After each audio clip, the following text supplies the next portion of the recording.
Ito ang pinakamatalinong tao sa buong mundo.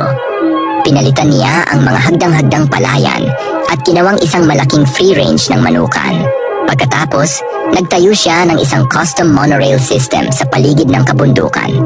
Sa tulong ng monorail, madali niyang naipapadala ang mga pangaraw-araw na gamit pataas ng bundok habang inaalagaan ang pagpapakain sa mga manok na nakakalat.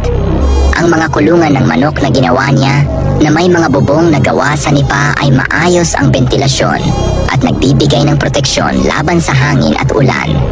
Ngunit ang nakakagulat ay hindi siya nagbebenta ng kahit isang manok.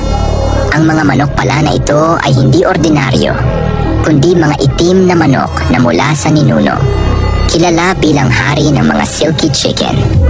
Dahil walang industrial na polusyon sa kabundukan at natural ang pagkain ng mga butil at sapat ang ehersisyo, bawat manok ay nangingitlog ng malusog na itlog tuwing 2 araw.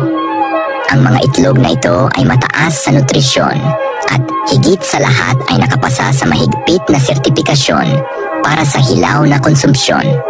Ang mga mahilig sa malambot na nilagang itlog ay maaaring kainin ito ng walang pag-aalala. Bukod dito, wala itong antibiotics o mga nakalalasong sangkap.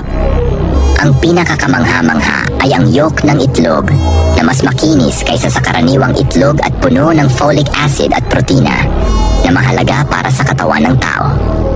Wala rin itong hindi kanais-nais na amoy ng isda na karaniwan sa ibang itlog. Ang bawat itlog ay nagkakahalaga lamang ng $1. Gusto mo bang tikman ito?